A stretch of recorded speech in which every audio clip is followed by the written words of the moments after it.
With your permission. With your permission, yeah. Let me welcome all of you for the third talk, which is being organized by Global AI Ethics Network for Social Good. As you know, the idea of having this consortium has come up during one of the conferences that we have organized. It is on emerging technologies and digital wellness. So all the participants are unanimously supported the idea of having a consortium on ethics, especially AI ethics. And we have a number of universities, individuals who have shown interest to participate in this conference. So this is an informal platform to share our research, latest research on AI ethics, and also, if possible, to work out bilateral and multilateral collaborations. So we are making still a baby steps in this consortium, but with a hope that we will soon grow as a bigger organization and will have and make impact on controlling AI in the sense that on having a full-fledged programs, courses, or research projects on AI ethics. With these few words, I will now transfer the floor to Professor Ramon Tuazon. Before doing that, let me briefly introduce him. He is, of course, a well-known expert in media studies and well-known expert not only in Asia, but in other continents. He is a senior communication and information specialist, UNESCO Myanmar office, and Secretary General, Asia Media Information and Communication Center, and Chairman, Commission on Higher Education, Technical Committee for Communication. So he's a well-known expert, eminent expert in media studies. So with this brief introduction, now I request Professor Ramon to moderate this talk. Thank you. Thank you very much for the introduction, Dr. Rao. Good day, dear colleagues. Can I add good day to both humans and robots? Welcome to our forum titled Malicious Use of AI, Legal and Ethical Implications. AI, as we all know, is becoming very conspicuous as the air we breathe. As we become more dependent on technology, our lives become more AI-driven. Are we ready for AI? The forum is organized, as you know, by the Consortium on AI Global Ethics Network for Social Good, India Center of Excellence for Information Ethics, and the University of Hyderabad. Our resource person is one of the few most qualified global experts on AI. I don't think he needs introduction to all of us because most of us have worked with him, but I see 3-4 names who may not be familiar with our resource person. Dr. Mohammed Naguib El-Gundi is an expert in cybersecurity, cybercrime, and cyberterrorism. He works as a consultant for various international organizations, and he is the official representative of the Information Systems Security Association in Egypt. He's a chartered membership assessor at the Chartered Institute for IT in the United Kingdom. Dr. Mohammed El-Gundi, cybercrime research articles and papers are published in leading journals and research websites worldwide. He is also a TV personality. I'm not sure if the TV program is still up, Mohammed. Still Yeah. It's still up, yes. He's the host of Tech Talk, a weekly technology show in Cairo. Tech Talk is the first TV program in the Middle East to raise awareness on the issue of technology and its effects on society. Oh, a little gossip here. A few days ago, Dr. El Gundi was chosen as finalist to the 2022 Information Systems Security Association Hall of Fame Award. Mohammed, have you got the award yet? No announcement. It will be announced in 6th of August. Oh wow, we look forward to receiving. We're looking receiving that award. Thank And you. very much deserved. Thank you very much. Before I ask Dr. El Gundi to give his presentation, may I remind colleagues that we will have an open forum immediately after the presentation. You can ask questions directly or using the chat box. You're also allowed one question or comment at a time to give others a chance to share. You can be called again later after other colleagues have asked their questions or have given their comment. And of course, as usual, please be very brief in your question and be very direct. I wonder if I can show just one slide. Can you allow me to show one slide? This is an interesting slide. Oh, I'm disabled. Can I share one slide, Professor Rao? Yes, please. It's now, you are the boss of the session. Okay, I saw this just this morning. And I said, this is the work of algorithm. The algorithm must have seen that I'm doing research on AI. And in my Facebook, I saw this. One gentleman said, are you concerned about the increase in artificial intelligence? Oh, the other gentleman said, no, but I'm concerned about the decrease in real intelligence. Is this very appropriate for our discussion today? Do we need more AI because we're losing real intelligence fast? To give us answers to these and many other questions, I'm very proud to introduce my brother, my friend, Mohammed Al Gundi. Take it away, Mohammed. Thank you very much, Professor Ramon, and thank you for Professor Rao for the invitation. And I'm very, very happy to be with you, all my friends from the Khanti days and all the working good days we have been together for the past few years. Really, really, I'm honored to be with you. And this is, as just Professor Ramon just mentioned, this is not a presentation or just a lecture or something like this, because you are all professors and you have the intellectual that we can, discuss together this big issue. So this is just an overview of what we are heading to when we are talking about artificial intelligence and the need for more intelligent machines, and how can this affect our world, and how can we regulate something like this, working on the ethical side of artificial intelligence. So allow me to share the slide if I can do this right now. Please just let me know once you see the slide. Yes, we see. Okay. We can see it very well.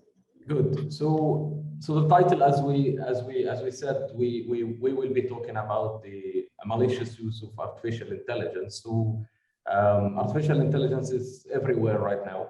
So, but we are specifically talking today or discussing the legal and the ethical implications of the malicious use of AI, because people are talking about the good AI, how AI is changing the world we are living in a good way.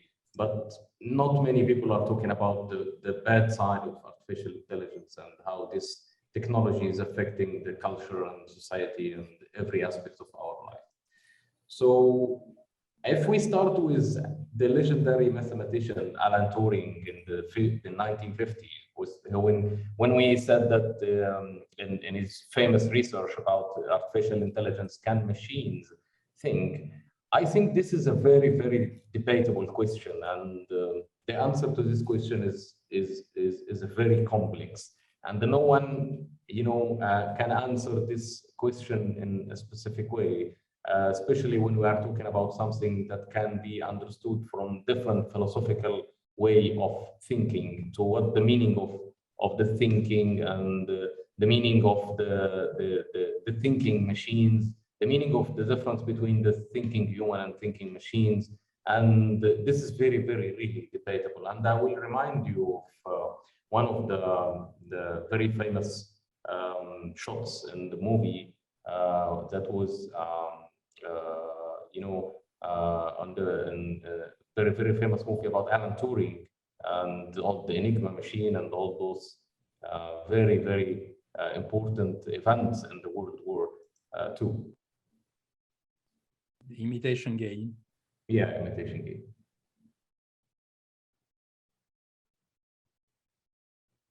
Do you hear the voice? I don't know if you hear the voice of the movie. Okay. Anyway, this shot was talking about the dialogue between Alan Turing and the inspector when he just asked him about can machine think, and he said that this is a stupid question because if the machine think differently, that doesn't mean it doesn't think.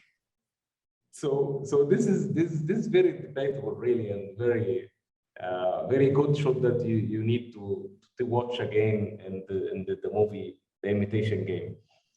So what the artificial intelligence is? So there is no, from my perspective, there is no universal definition to artificial intelligence, but learned societies such as the PCS, the Chartered Institute for IT in the UK, IEEE in the United States, other institutions are trying to define the term artificial intelligence. But from my perspective, I can see that artificial intelligence is referred to the computer systems where are both autonomous and adaptive. They have the autonomy and the adaptability, ability of improved performance by learning from experience without too much guidance from user or programmer or developer. So this is the two main things that we can think of when we are talking about artificial intelligence meaning and definitions, because many regulators, when we are talking about regulating AI, don't like to define artificial intelligence, because it will not be easy to regulate something that you have very strict definition of. So that's why they are talking about the characteristics of a system that can be intelligent. So when we are talking about artificial intelligence, we need to say that this is part of a bigger domain, which is computer science. And we have the artificial intelligence subdomain, and we have also the machine learning and deep learning, all those jargons related to artificial intelligence that we are all seeing everywhere. So machine learning is a new thing that people are talking about these days. It's not about artificial intelligence normally, but we are talking today and every day about machines and how machines can learn from different things, from data, from people's behavior, from a lot of things that can be analyzed to make the machine more intelligent. So when we are talking about machine learning from the basics, we can say that we have, it's not easy like I'm trying to say in the presentation, it's very complex, but from the basics, we can consider that machine learning is categorized in two subcategories of machine learning, the supervised learning and the unsupervised learning. So when we are talking about these two branches of machine learning, the two types of machine learning, we are talking about how the machine is behaving using the data, so or the algorithm.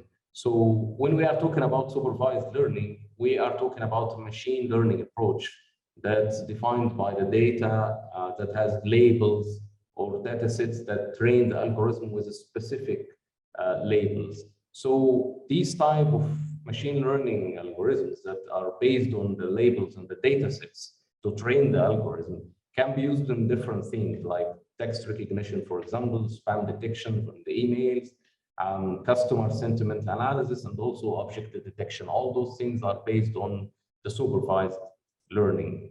So when we are talking about the unsupervised learning, this is, type of machine learning that does not have labels in the data set.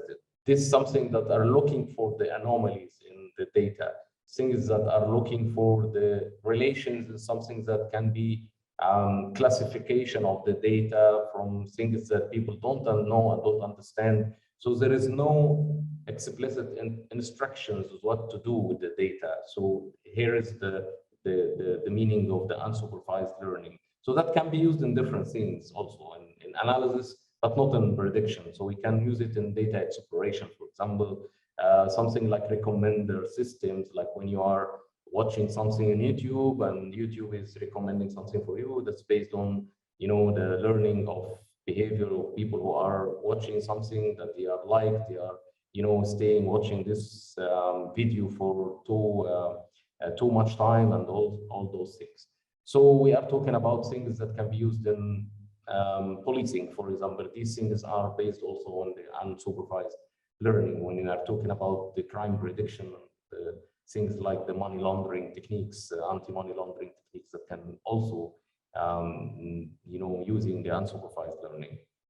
So it's all about data. It's all about, harvesting the data that's everywhere. And as we mentioning always that data is a new oil. So it fuels the new economy and the new digital era we are living in. So all this data is stored in large databases that can be used to train the AI model, either it's supervised or unsupervised algorithms that we are using the data anyway. So data is big player in this domain. So the problem with the algorithm that can understand a lot of things about our life, a lot of things about personalities, a lot of things about the psychology of how people is using the systems and technology. And this is how things are becoming more sensitive when we are talking about the effect of AI and machine learning on people who are using these technologies. So machine learning can be found everywhere, and you can see machine learning and AI algorithms that are based on very complex data, like colorizing black and white images, for example, automatically using AI. This is you can see it by yourself. Or, a lot of websites online that you can upload a black and white image, and it can colorize the image automatically based on the data sets that can be used to train the algorithm. So when we are talking also about detecting object and automatic object detection, this is something also that is normally found in today's applications, even in your mobile phone. This is in everyone's hand right now, detecting objects. It's used in the surveillance cameras, used in the different system used by law enforcement and a lot of things around the world. So this is all based on machine learning and supervised and unsupervised algorithms. So we are heading to something that very dangerous from my perspective, is creating new things that don't exist.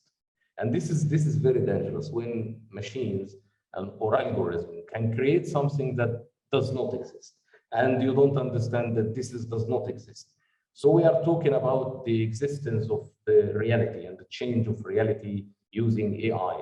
Do we have the ability to examine the reality from fictional things that created by AI? And this website is very important. You can check by yourself. It's called This X Does Not Exist. It's a lot of things that does not exist. People does not exist. Memes that don't exist. Cartoons that can be created by AI. A lot of things that can be done using AI. Even movies that does not exist. A lot of things that can be created using this website. You can test it for yourself. I don't want to open the internet and show it together because I want to stick to the time, because Professor Ramon will say we just have 5 minutes in. So anyway, this is very important way to understand how AI is changing the reality we are living now. When we are remembering the movies that we're talking about the use of AI and machine learning, this is very old movie called Minority Report. I don't know if you watched this movie, and it was about the crime prediction and all those things that people think that it was science fiction. But when we are talking now about machine learning and what algorithm can do in terms of crime predictions and analyzing the crime patterns and all those things, you can find a lot of things that can be done using machine learning, and it's not anymore science fiction.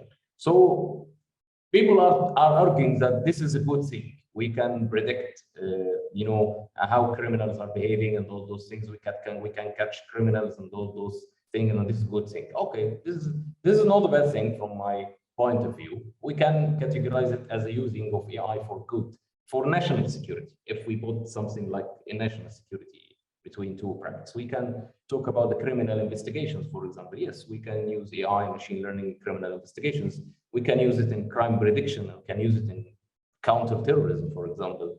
We can use it in autonomous systems that can, behave in things related to the national security. Also, cybersecurity and cyber war is using now artificial intelligence when we are talking about intelligence systems that can detect threats and all those things. So this is maybe the good thing. We can use it also in different things like identified suspect or criminal using predictive analytics when we are talking about something like anti-money laundering that I mentioned before. On the counterterrorism, we have used something like this in the United Nations. From my own experience, we have used a lot of tools like this when we are training law enforcement in different countries in the MENA region and also in the Gulf. So we need to get ready for the super criminals. When we are talking about people who are using artificial intelligence for good, we are also talking about people who are using artificial intelligence for bad things. So this comes the master algorithm. And this is very important book when we are talking about the bad people who are using the algorithm for bad things. When we are talking about the super criminals in the future, we will have a super scientist, and we have a super developer, a super engineer, and super, whatever you can name it using the algorithm. But also we will have super criminals that can use these algorithms for bad. So how can AI be used in maliciously? So AI can be used in different things in malicious intent. When we are talking about cybersecurity, for example, we are talking about physical security and also political security. And also, I can add also a biological security, because artificial intelligence is also, is being used now to analyze a lot of things related to DNA and these things. So we can see an AI-powered cyber attacks. For example, cybersecurity now is using AI in different things. So we are using something related to social engineering, for example, to attack people based on their behavior, analyzing their behavior with data. They can use this to feed the algorithm to make something called automated social engineering attacks, for example. We can also automate the vulnerability discovery in the systems. We can use artificial intelligence to detect vulnerabilities in the system faster and more accurately when using machine learning, for example. This can be used for bad things and also can be used for good things. And this is technology. You will not use it, for granted as good. This is a very important experiment designed by IBM about ransomware software called DeepLooker malware. DeepLooker malware is created with IBM using machine learning and AI, that turning AI into a weapon. How machine learning can be used to, design a malware that can be triggered for when it found certain circumstances and even certain victims. So when we are talking about the traditional attack, for example, ransomware in the wild, machine without targeted bugs, and also we have machines with targeted bugs. When the malware found this machine with targeted bugs, it can execute the payload and it can encrypt the files, and also people will start to say, oh, my file is encrypted with malware and all those things. But when we are using artificial intelligence, it will be different, because the intelligent application can be, any application that people can download from the internet. People can download video conferencing software, a lot of applications that people can download on their mobile phone. This can have a hidden malicious code inside this application that can trigger ransomware, for example, when it found a specific person, a specific target, a specific system, for example. This is based on the different characteristics that AI can, analyze in the victim's machine, for example. So when we are talking about different aspects of AI, we are talking also about something very important, which is the lethal autonomous weapons. I don't know if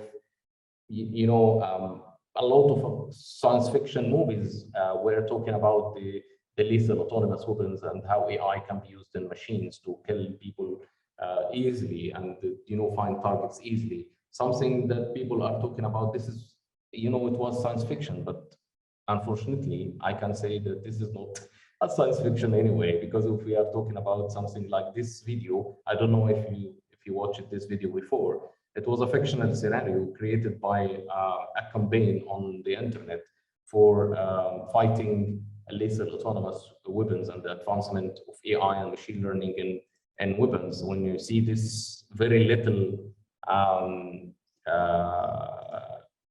drone that has cameras, sensors, AI, data, applications, and also explosives that can be, pushed in the wild, and it can search for a specific target very easy, as you can see. I don't know if you watched this on YouTube.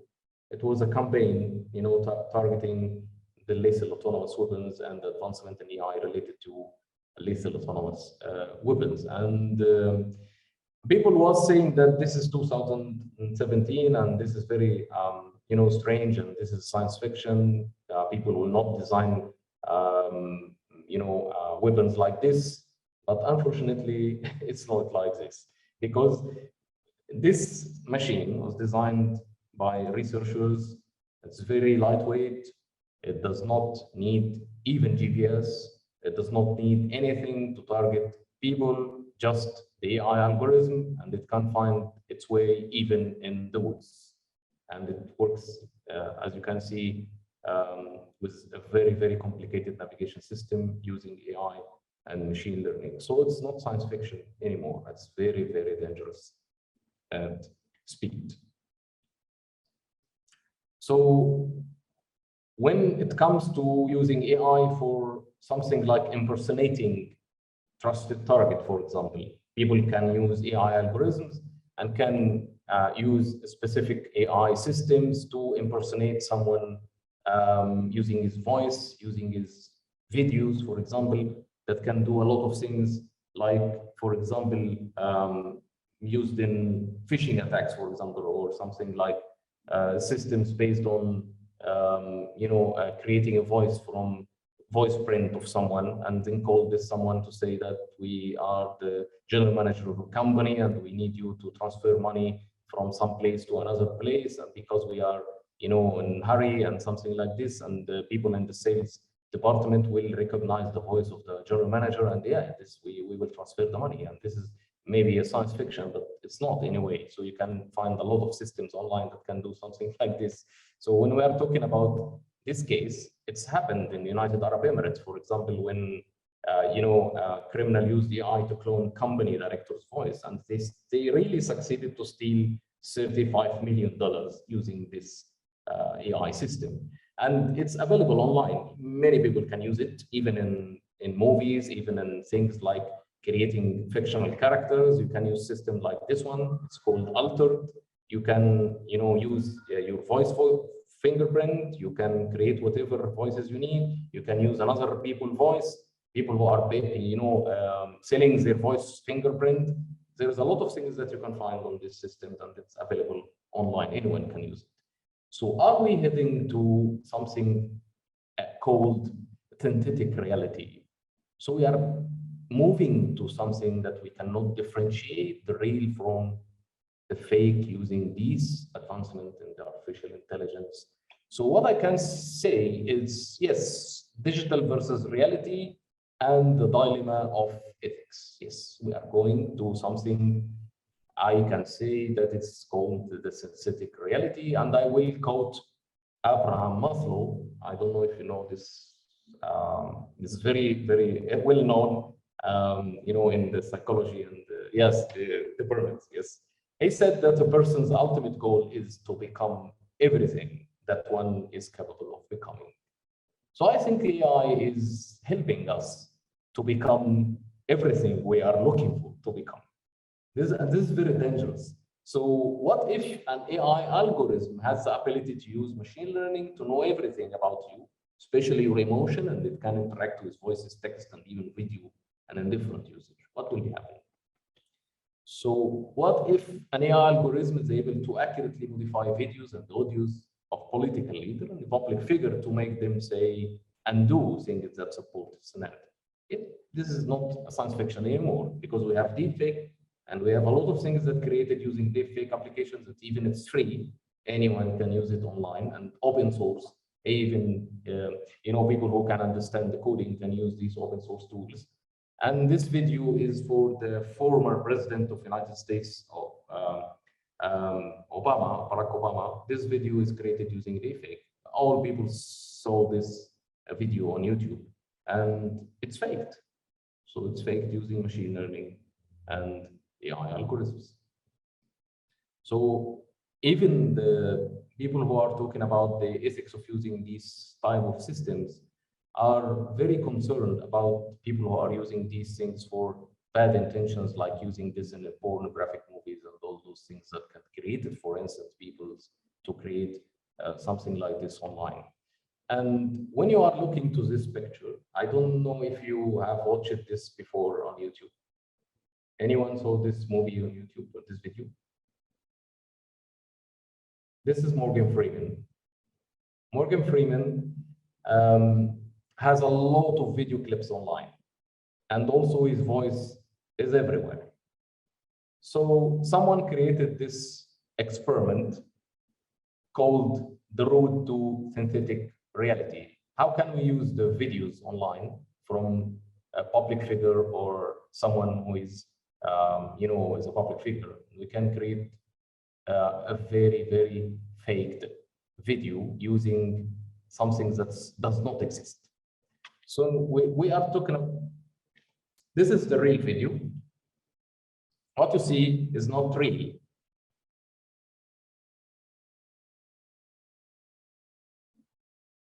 He's not even a human being. It's videos, voice, and it's created using AI. So this is very dangerous, because we are looking forward to see something that does not exist, and we will not be even,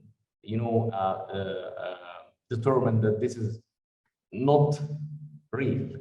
So here comes the dilemma of the ethical and legal issues related to AI. So AI, as you all know, that it has algorithmic bias, and we can see that bias can be found in the program, in the algorithm itself, can be biased in the way it's written, and also the problem is trying to solve, and this is also can be biased.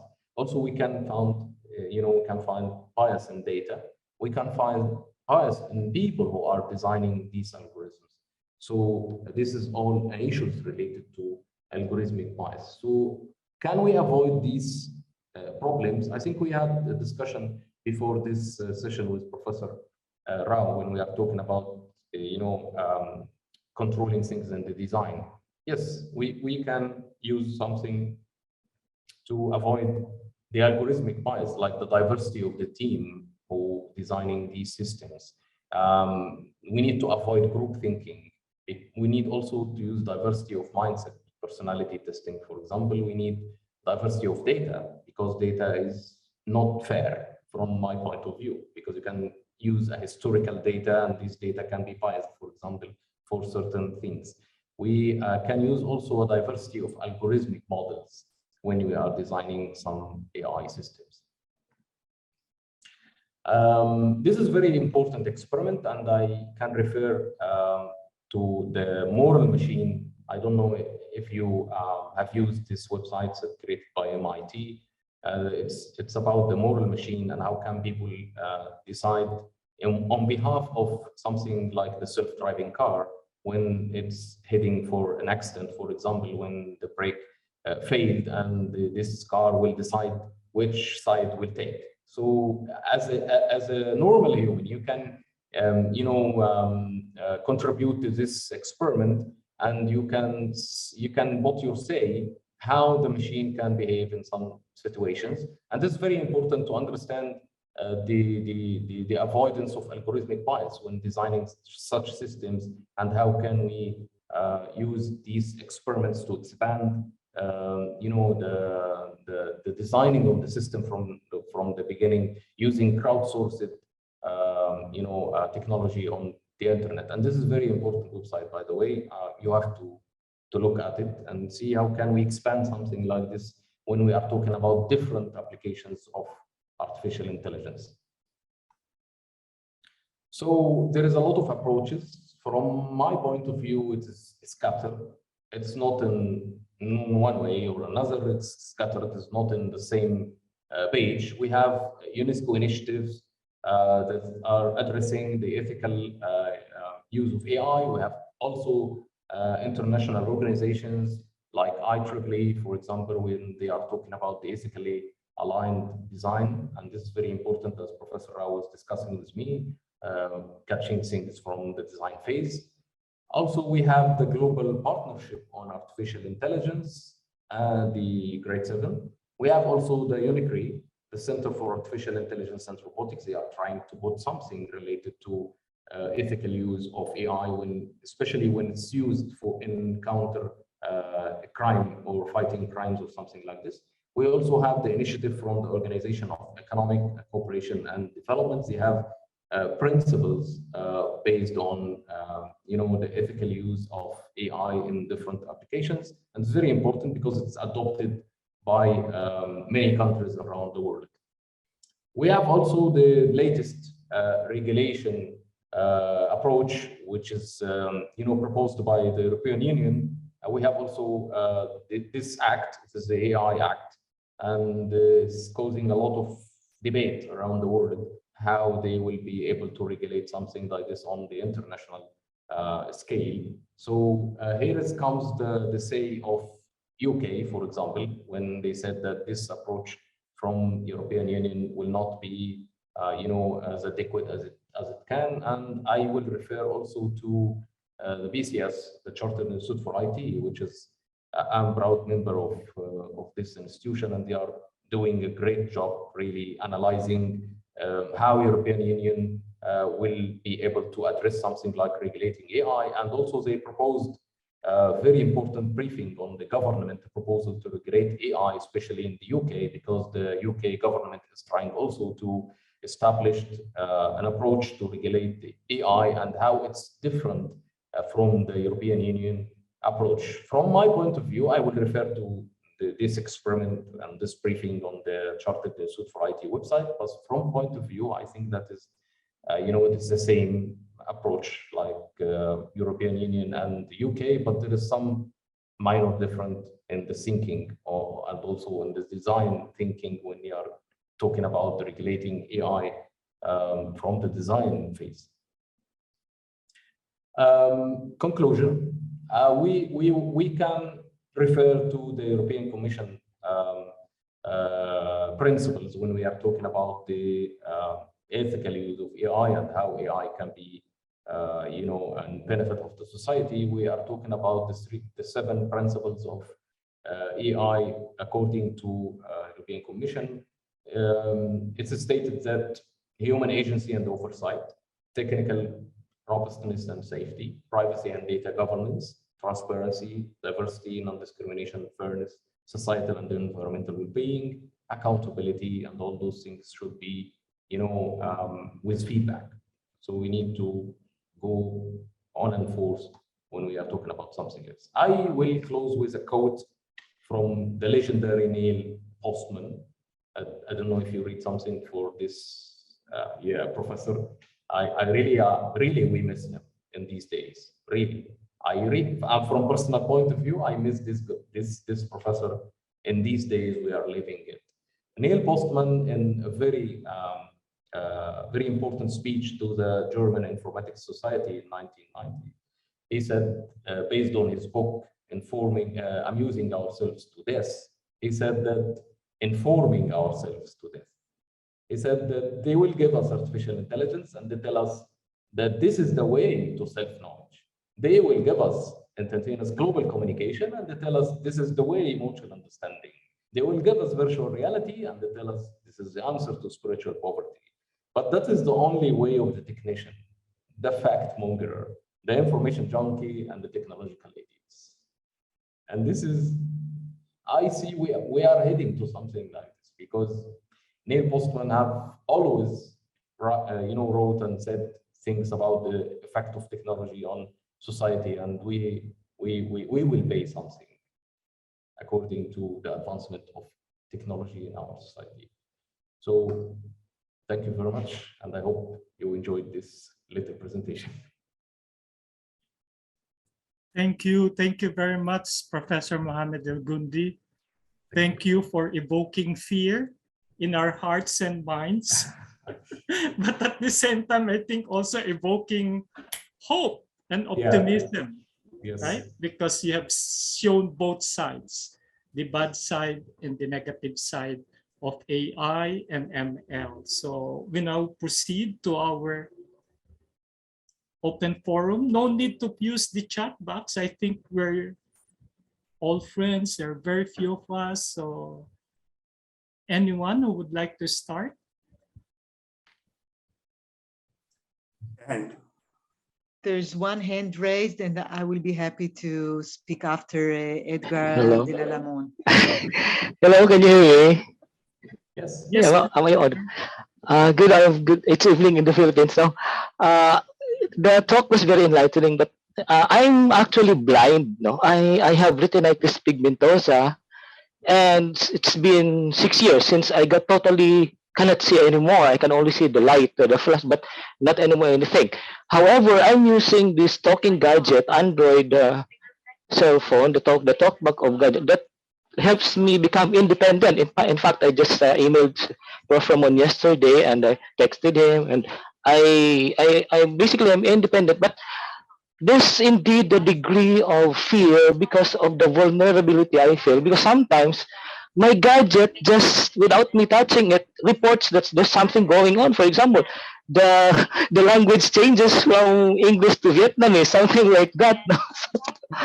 So the concern is a certain degree of advice regarding the degree of fear, especially if Prof. Mon mentioned the word fear a while ago, and it really had ignited something in me. Because I feel happy because of this, and I teach because of this gadget without me having to ask somebody to assist me, but because of that vulnerability. So I think that there's some manipulation with my account. So that gives me actually a fear.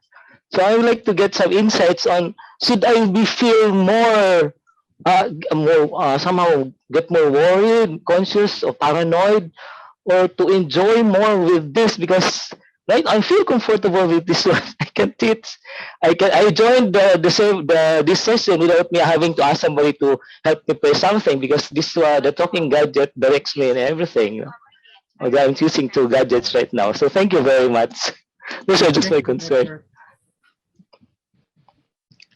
Mohammed? Yeah, can I say something in this regard? It's very simple because, as I said before, technology, from my point of view, is designed to solve a problem. So if it solves the problem, it's fine. Okay. But if it does not solve a real problem, from my point of view, it will create too many problems.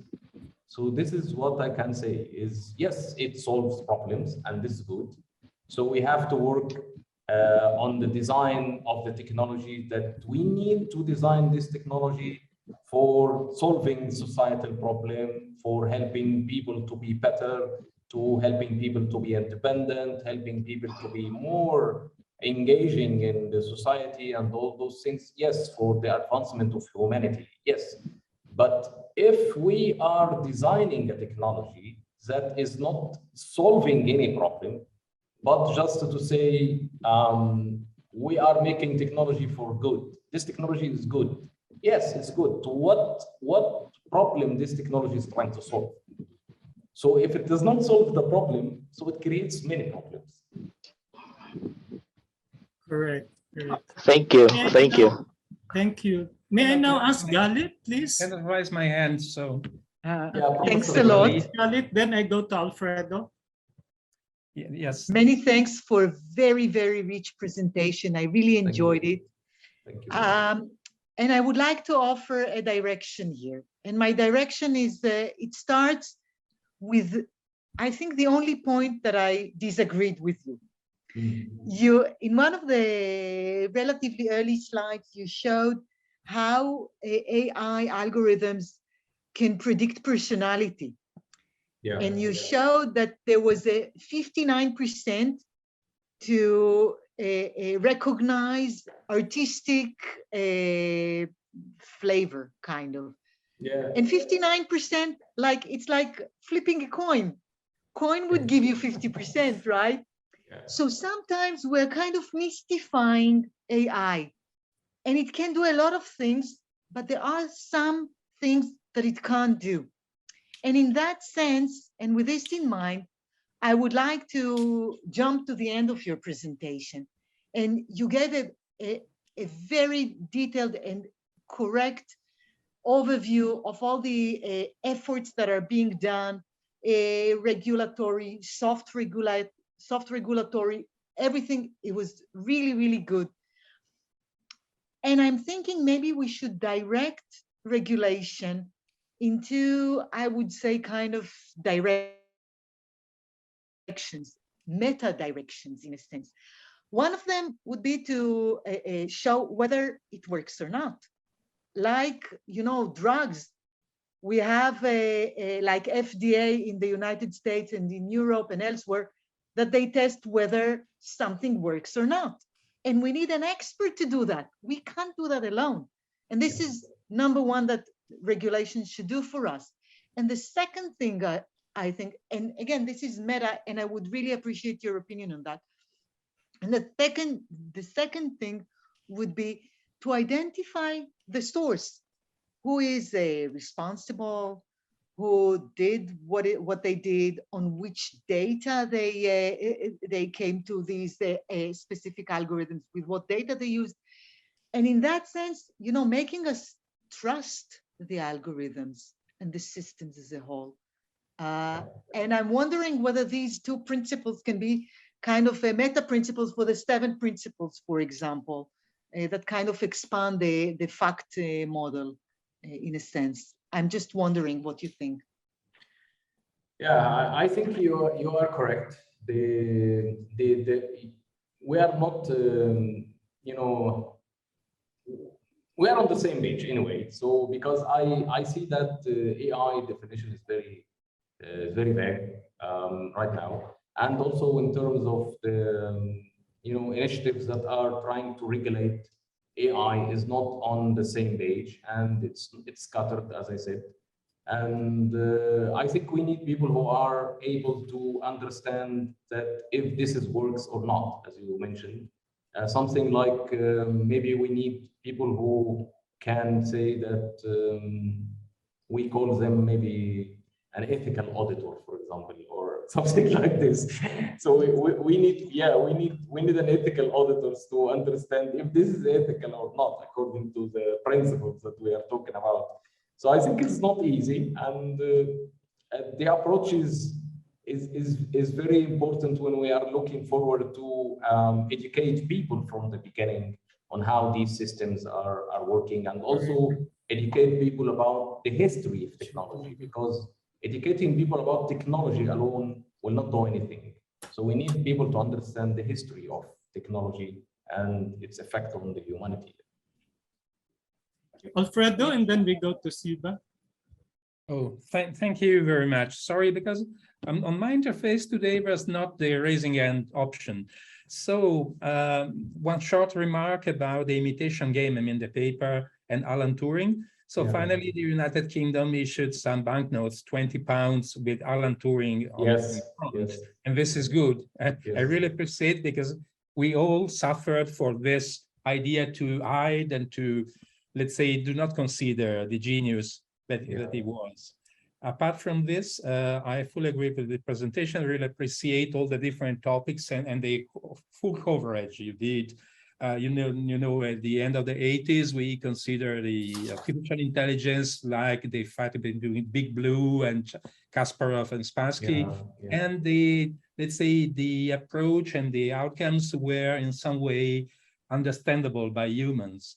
But much more recently, especially due to machine learning, the outcomes and the risks related to this, I'm particularly, let's say, concerned about the impact on society and political and many other things, are not foreseeable for a major part of the people. So the interaction in between big data and machine learning can lead to a kind of, let's say, tyranny, digital tyranny, because people used to trust to such kind of authorities before it was the television or the newspapers, then the European Commission in Europe. And so the idea to say this was the verdict due to artificial intelligence, you have to trust in this, it's a little bit dangerous. Just think about nudging in the field of political decisions or social decisions. Of course, the other dilemma for the use of AI in such kind of trials or contradiction due to the behavior of such kind of technologies, I think it's really dangerous, and it will be good to keep this group investigating in the dark side of technology. Again, thank you for your presentation, and thanks to all the participants. Thank you very much, Professor Alfredo. Thank you very much. Mohammed, I really appreciate. I would like to have a tight cooperation with this group because I share a major part of the issues the group declared. So it would be good to proceed together. Thanks again. Sure, my pleasure. Thank you. Professor Siva? Yeah, I thought it is a very good talk, and I'm not an expert in AI, but I'm more concerned about the way it's impacting the larger societies. For example, the way they are used by the political fraternity. We are worried about terrorism and other things, but we are not worried about internal terrorism, I would call it as, because they create a rift amongst the communities, and using the rift among the communities, communal disharmony is used in order to gain from that, from the discord. That is to divert the attention of the people from the real issues.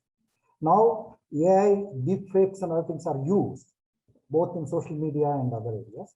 And there is no way to check, because if there is a collaboration of the parties or the government and other regulating agencies, then it becomes more dangerous. So how do we address those issues? Because that affects large sections of vulnerable populations, not the others. Because the other parties gain out of it. But large sections of vulnerable sections, like for example, the communal discards are provoked. It becomes more dangerous.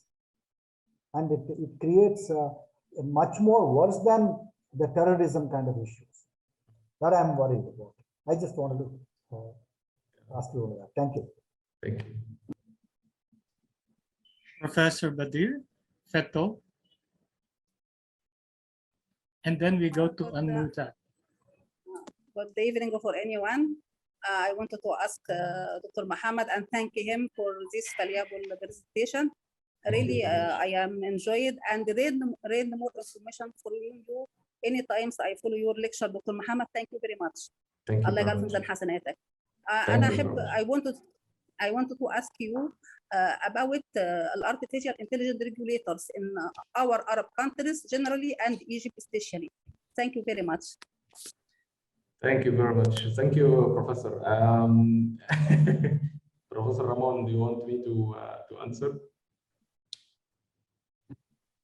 Anuradha first, and then. I just want to answer Professor Ramon. Okay, about okay, this. please.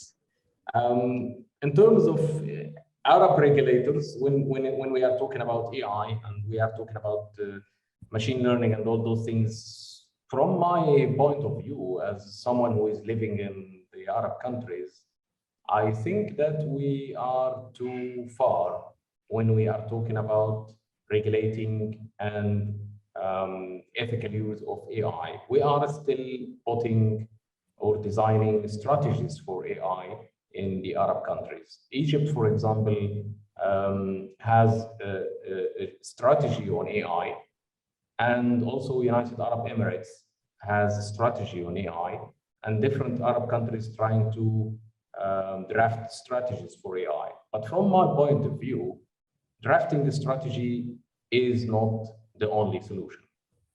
Putting a strategy is another thing, and also implementing this strategy is different thing.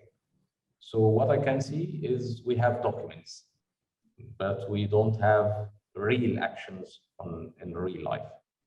So that's my very simple answer. Okay. Professor Anuradha.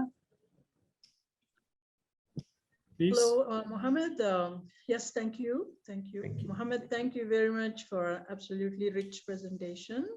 Raises many questions. I am also not an expert at all in this field, but increasingly interested and very glad to be part of this community in some manner. I'll ask a very naive question, and the experts here, I'm sure, would laugh at it. Why is in our world information and content dumped in a totally unregulated fashion? I'm not claiming that government should regulate or any agency particularly, but it's very curious that we address the problems that are created en amont, as we say in French, pas en amont, afterwards rather than at the beginning. You know, I always think of this word information highway. When you travel on a highway, you don't like rush your car, you know, all over the place. You know, you don't like carry in, you know, like beyond the road, for example, go back and forth, dash into people, and etc. There is a pathway that you follow, which has a lot of rules. So my question, very naive question, is why is information, whether audiovisual, textual, and today increasingly all these what we could call reformatted or reconstituted informations and contents by all these intermediaries with artificial intelligence, etc. Is there somewhere we could imagine this information dump in a more, I don't know how, directed fashion or regulated, like on a highway, like the way we travel on a highway? I'm saying something very silly, I'm sure. No. But we have a vast, unregulated, massive, enormous information dump coming from all sides on us. I really don't grasp why it is like this. Why are we living in this chaotic, very unhealthy information environment where we are bombarded with a mixture of everything all the time?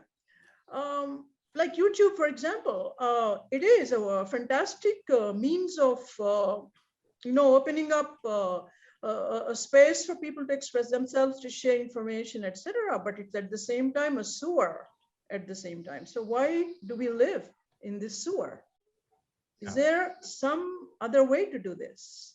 That's all. So this is my very. Can we now listen to the answer of Professor Mohammed, please. Yeah, I can say something to Professor Anuradha that, you know, from my point of view, and in my humble opinion, that cyberspace is by nature very chaotic. So because it's designed to be non-centralized, this is the main concept. This is the main philosophy. It is designed to be uncontrolled. Yes. It is designed to be like this. So this is how it's designed. So that's why we are feeling that we are living in a very chaotic world, and this is the nature of cyberspace and the idea of cyberspace. And there is a lot of many, you know, there is many theories on the regulation of cyberspace, and people are researchers are trying to come up with new theories of how to regulate cyberspace with wherever cyberspace is connected to anything like artificial intelligence or machines or data or these things, because there is theories to regulate cyberspace. And from my point of view, this theory is not, you know, succeeded in regulating something 100%, because as I mentioned, it is the concept of cyberspace. It is designed from the beginning to be non-centralized, uncontrollable, and all those things. That's why it's chaotic. Thank you. Before I ask another colleague, maybe I can just bring in an issue, Professor Mohammed, regarding regulation. Yeah. As you said, regulations seem to be against the nature of new technology, including AI. And to regulate, especially by the state, may stifle innovation and creativity. Yes. However, if we don't have regulation, it may be very difficult, if not impossible, to moderate the financial greed of technology companies. So how do we balance? Is there a way of balancing this? Preventing stifling of creativity and yet moderating the greed of technology companies? I think it's not easy, and as I mentioned before, people who are now studying computer science in many universities and faculties around the world, especially when I'm talking about the Middle East, for example, and the Arab countries in which I'm living, I don't see that people who are exposed to programming, computer science theories, and all those things, they don't teach them how these things are affecting societies. They don't teach them ethics of information technology. They don't teach them code of conduct and code of ethics. They don't teach them that they are the new masters of the universe. You can control a lot of things, so you have to be responsible. You have to be transparent. You have to held accountable. So these things are not, you know, are not part of computer science curriculums in universities and faculties.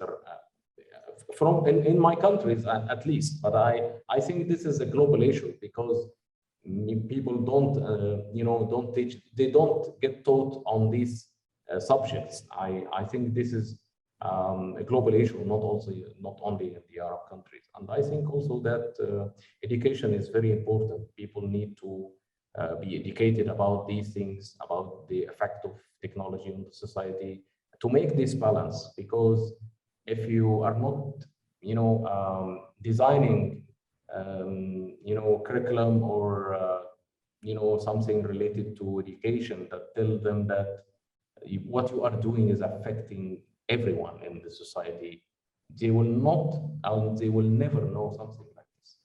They think that they are doing the good thing. We are designing systems, so what's wrong? So that's it. Thank you. Are there other questions?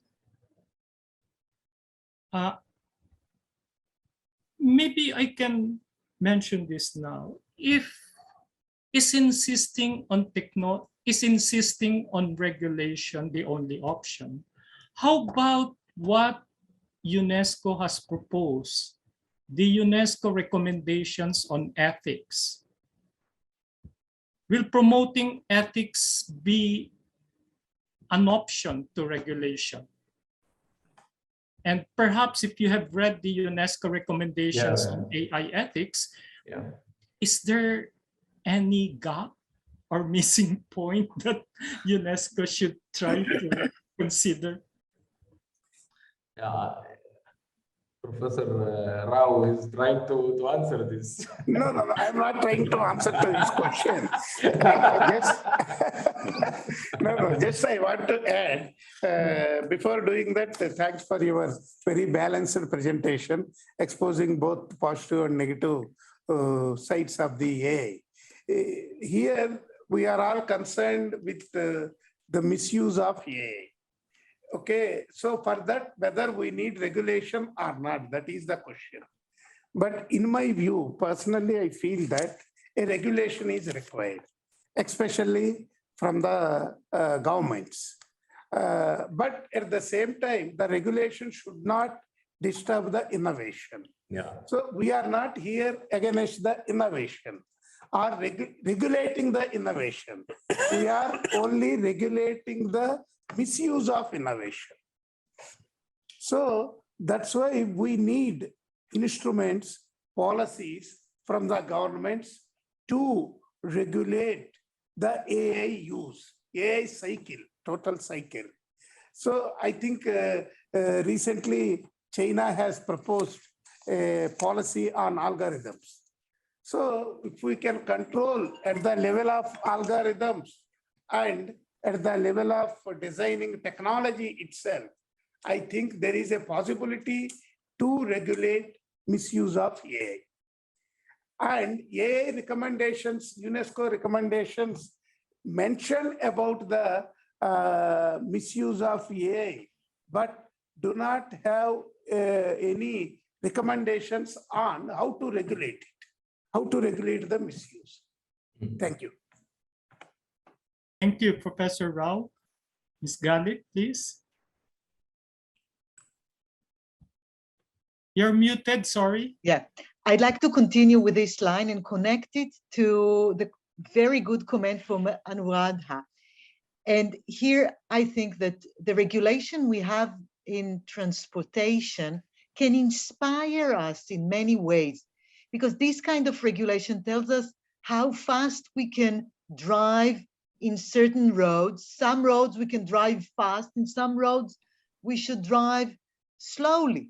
And we have all kinds of signs telling us what to do and how to behave.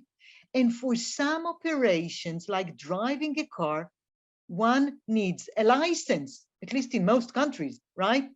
So yeah, I can do lots of things, but to operate certain technologies, I need a license, and obtaining the license requires me to study something and to be sure that I know how to operate it properly and minimize the risks, etc., etc. And someone is in charge of these licenses. And if I don't go in a good way, someone would take my license, right? So in that sense, I think that it's a very productive way of thinking that Anuradha just offered us. And it's a way to, I think, that can enable us to move forward in a sense. I'm now consulting the Israeli regulator, and this is exactly the direction that I'm taking. And I'm telling them, you are responsible for the citizens. Now, you can be nice to these big corporates, the greedy corporates. Yeah, that's fun, of course. But you have responsibility for people, okay? And you know what? They like it. They like this way of thinking. Professor Siva, please. I think it is, we are trying to regulate whom? Those violators don't need your license. Yeah. Violators need their own kind of perceptions. And the violators can be even governments. If the regulator, see, we have a saying, if the fence eats the crop, who will protect the crop? Because many places, even the governments are gullible. And they're not, it's not that, you see, they are protecting us. Sometimes they can turn against us. This is another problem that is there. This is one aspect. Second aspect is, this is not something like driving on the road. It is something, it's not, information highway is not like your directions on the road. Here, anybody can go anywhere because you have even the robotic games that people play are, just to outbid the others. So which means that it requires a different kind of a thinking and different kind of regulations. Yeah. Otherwise, we are not going to, solve the problems. We are going to further introduce more regulations, more controls on the people who are really obliging and people who are really following the norm. It is not those people who need to be controlled, but the others. Thank you. Thank you. Would you like to comment, Mohammed, or shall I ask? I think Professor Alfredo need to say something. Yes, yes, Professor Alfred. So yes, thank you. Just two brief remarks. Okay, first of all, in the 80s, when there was a revolution in the field of, let's say, computer science, thanks to the Alto system, thanks to the connections, thanks to many other things, and there was a shift in between the, let's say, technocratic use of connections toward the use of the internet, the freedom of expression. And that led to a kind of self-regulation, let's say a kind of what it was, for instance, the netiquette. So the idea to comply with some rules related to the education or the educational use of the technological means. And this lasted for quite a long time. Of course, nowadays, due to the pervasive use of the technologies, probably we need to understand how to regulate or how to manage this sector. So, but again, trying to pose some tight rules, it's a little bit, as you said before, against the nature itself of the technology, because the whole thing was created in order to add some freedom to the people, to let them use in a better way their own time.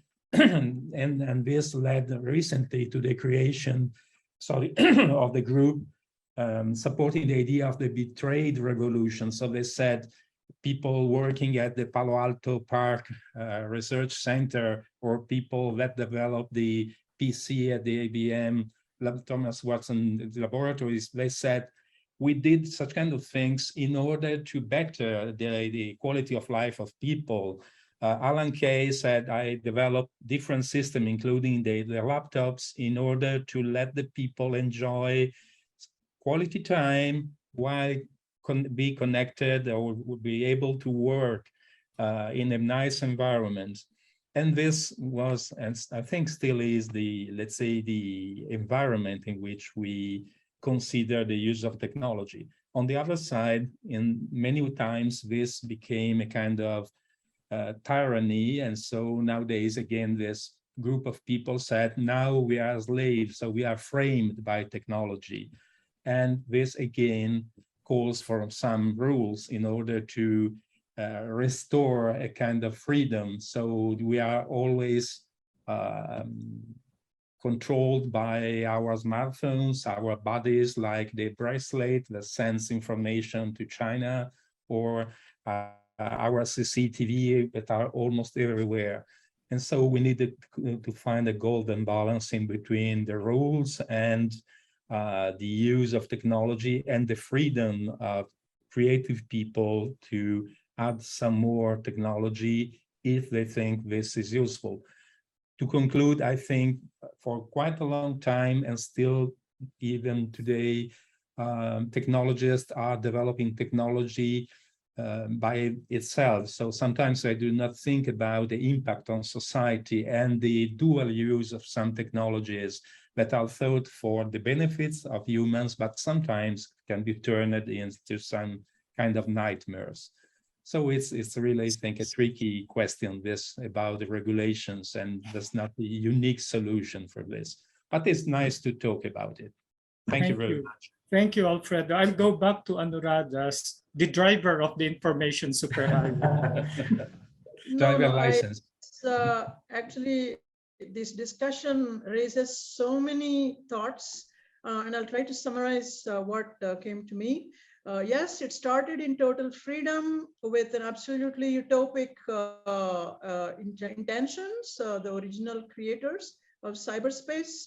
But every technology has an arc of development, and its nature changes. Okay, so we don't necessarily hang on to an original concept, especially when it has been thoroughly corrupted and manipulated, and especially, how shall we say, what's the right word, deployed for other ends of different types of actors. So today we are at a totally different inflection point in this arc of the evolution of cyberspace, where it's gone off into the deep end in the creation of all these dangers that we are talking about, the chaotic element of things dashing into each other. And when we talk about the word regulation, we don't necessarily mean an onerous government bureaucracy somewhere, like in a Kafka, or some dystopia, directing what we do. Today, it's not even governments which are doing that, it's the private entities which are doing this already. We know that very well. So, so what I'm trying to say is, when I say the word regulation is obviously not, it sounds very heavy, etc. Maybe not definitely far away from the original spirit of cyberspace, as many people have said. And as Alfredo said, today we are framed by technology. Our very existence, when we get up in the morning until we go to bed at night, it's framed by these technologies to a large extent, perhaps, except in the global south, when there is a large population which is still really not really so much hooked into it. And we never talk about that aspect when we talk about all these complex problems. There is a very big population in the world which is actually outside this, this framework, right? And we never talk about those. I think we should. In any case, I think I would like to go back to the idea of the highway, or what really is the better metaphor is that it's a utility. Today, it is a utility, and when we talk about public utilities, we are talking about water supply, electricity supply, and information supply is also utility. So in that sense, all utilities are subject to pricing, they're subject to limitations, they're subject to all kinds of conditions adapted to the local society, to the local ethos, to the local ecology, whatever you want to call it. And this chaotic, absolutely open-ended system, which had a meaning in its original phase, I feel no longer has.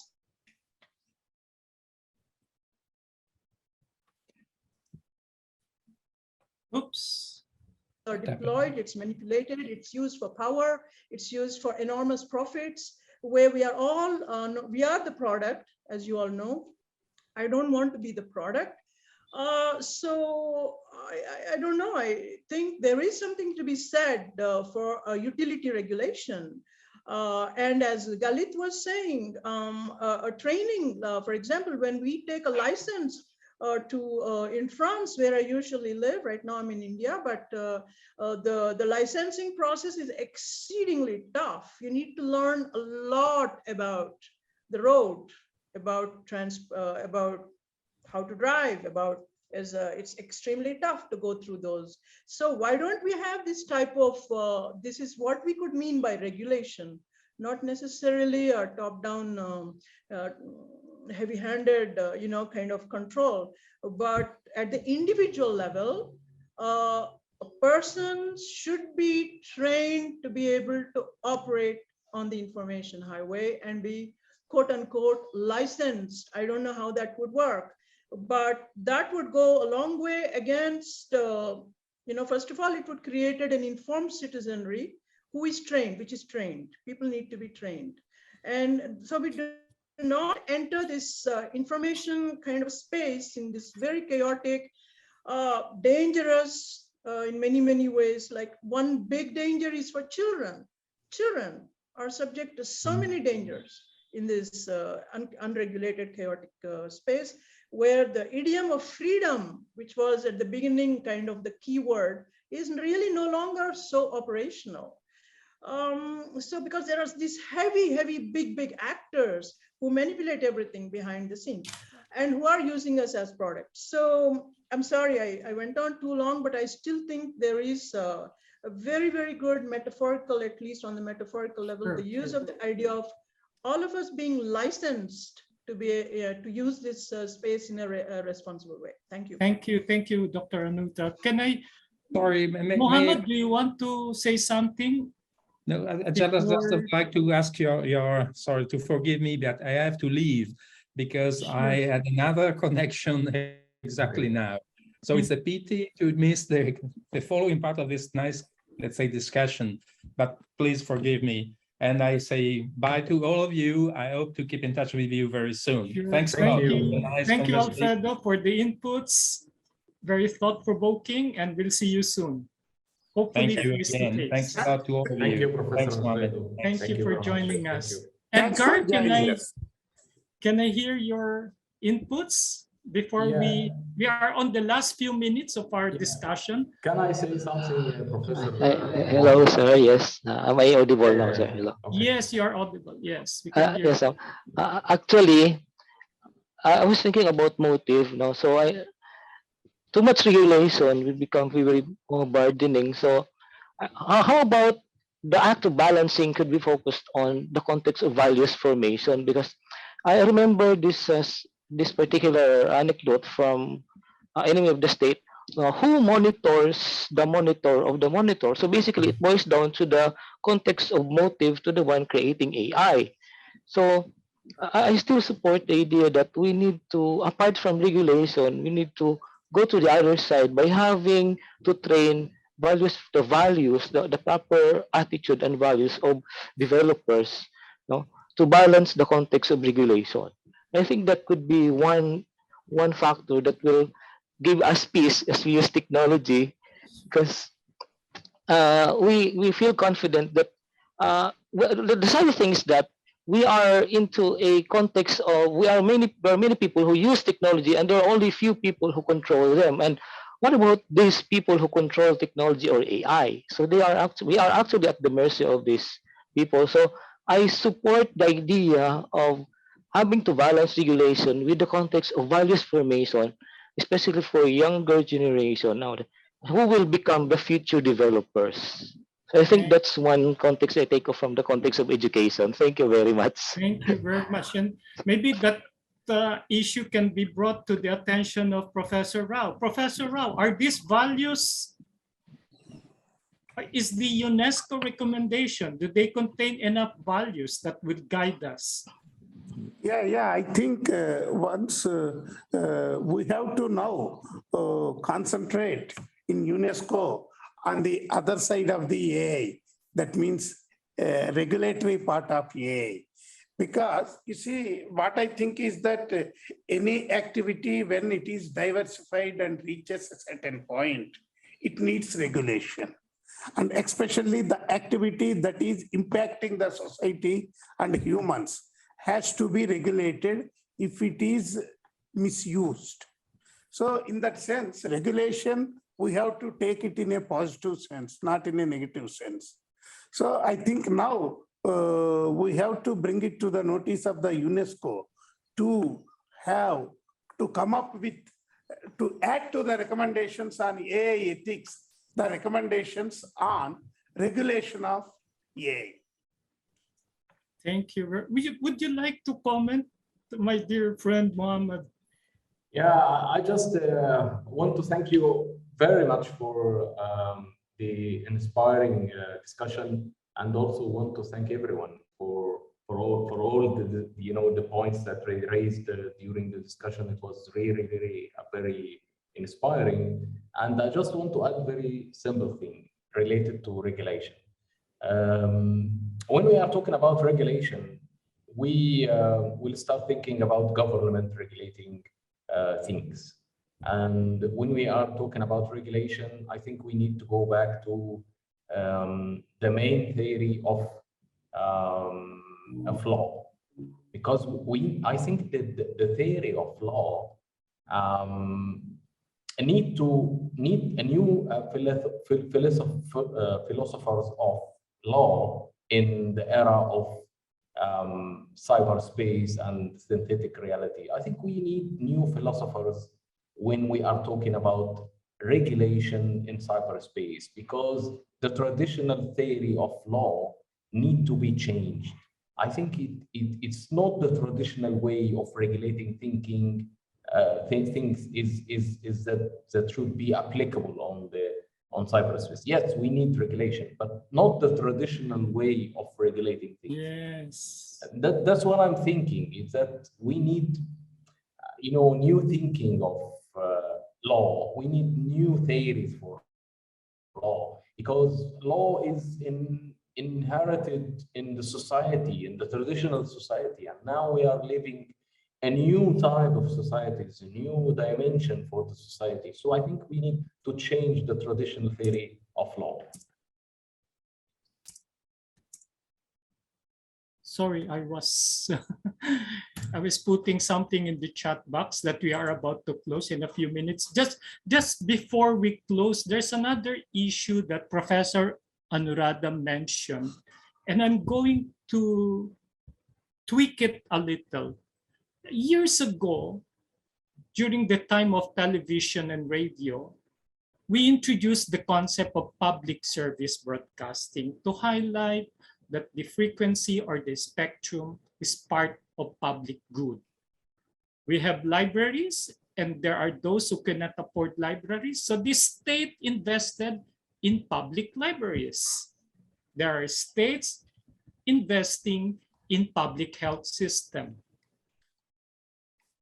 Isn't it the right time for state to consider AI and machine learning as part of public good? They have to invest, although we have to be careful on the motivations of the state in investing in AI and ML, because we have seen how they can be used not for the common good, but for the vested interest of the state, just as it could be used for the vested interest of commercial greedy companies. Are there others who would like to add before that's still not my closing. I will summarize the discussion. If I may proceed with the discussion, with the summary, Professor Rao. Yes, I think. Thank you. I'd like to start the summary by starting with what my good friend Mohammed mentioned at the start of this presentation. AI and machine learning are technical issues which demand philosophical answers. Perhaps this highlights man's superiority over technology, because humans, like all of us, have philosophical movings or anchors. Understanding AI and ML also highlights the need for interdisciplinary and even transdisciplinary studies. Computer and robotics engineering, to have different meaning or to have value, need the perspective of other, quote, soft sciences or soft disciplines, including the social sciences, humanities, and the arts. My good friend Mohammed mentioned about having some lessons about political and also about governance for students enrolled in engineering or robotics. And this is an example of how we can have transdisciplinarity or interdisciplinarity. Today's session raised many issues which remained unanswered. Our resource person himself raised some of these issues. Our colleagues also mentioned some of these issues. This only means that we need, Professor Rao, a follow-up forum to search for answers and, unfortunately, to discover new questions. A realization is that AI is a double-edged sword. To use the words of our resource speaker, two-faced. AI has many positive uses, which leads to better quality of life, but also it has negative uses, or what Professor Mohammed mentions or refers to as malicious uses. The use of AI and ML has intrinsic ethical and legal dimensions, according to him. But only humans can address these dimensions because only humans can define or set ethical standards or ethical compass. As we end today's session, one question is brought to light for each one of us to answer. The question is, how can I use AI to become a better human being, to be of service to others? I hope we can individually and collectively find the answer to this question soon, without the dictates or the help of a machine. I wish you a good night for those who are in my part of the world. A reminder, go to bed, but first remove any AI gadget attached to your body. Thank you and good day to all of us. Good day to my fellow humans and robots. Back to you, Professor Lau. Yeah, thank you. I will tell in a lighter way. Ramon, it is easy to raise questions, but difficult to answer, find out answers for them. Okay. But in any case, it's nice that we have all assembled here today. Before I make concluding remarks, may I request Professor Babar to introduce herself because she has just joined today with us. May I request her to introduce herself? Professor Babar? She's there? Professor Babar? El-Sabah. She's not there, it seems she left. Yeah, Okay. There. Yeah, she's there? She's there, Professor Badr Al-Haba. Yeah, Professor Badr Al-Haba, could you please introduce yourself? I am Professor Badr Sabah Fituh. I am professor in Agriculture Research Center, Plant Protection Research Institute in Egypt. I am away from artificial intelligence, but really, Professor Mohammed Al-Gendi encouraged us in Egypt to follow this branch of science. Really, I am get more information from him and try to know this is an important branch of science. I am deal with the environmental biotechnology away from artificial intelligence, but all of science is important. We must be know all branches of science. Really, I am glad I am listening to you. I am glad to be with you. Really, I am get more informations and really for all respect for you. Thank you very much. Thanks, Professor Badr Al-Sabah, for joining us today, this evening. In India, it is evening already. So I express my sincere gratitude to our friend, Professor Mohammed Al-Gendi, for his very interesting talk. And I also see Professor Maria Sofia just now. Could you please introduce yourself, Maria? Yes, good evening to everyone. I'm Maria Sofia Varles. I'm a guest lecturer at the Holy Angel University. And just recently worked with Sir Ramon at the Asian Institute of Journalism and Communication. So it's very nice to be here. I learned a lot. And I posted my comment in the chat box. And I really think digital literacy has to be emphasized a lot more for the individual self-preservation in this age of AI. So thanks for joining, Maria. Thank you very much. So I sincerely thank Professor Mohammed for immediately agreeing to give the lecture today. And I think we are all very much educated by his lecture, which focused, as all of us said, both on negative and positive aspects. And also Ramon, who is, both are very busy people, actually. Okay.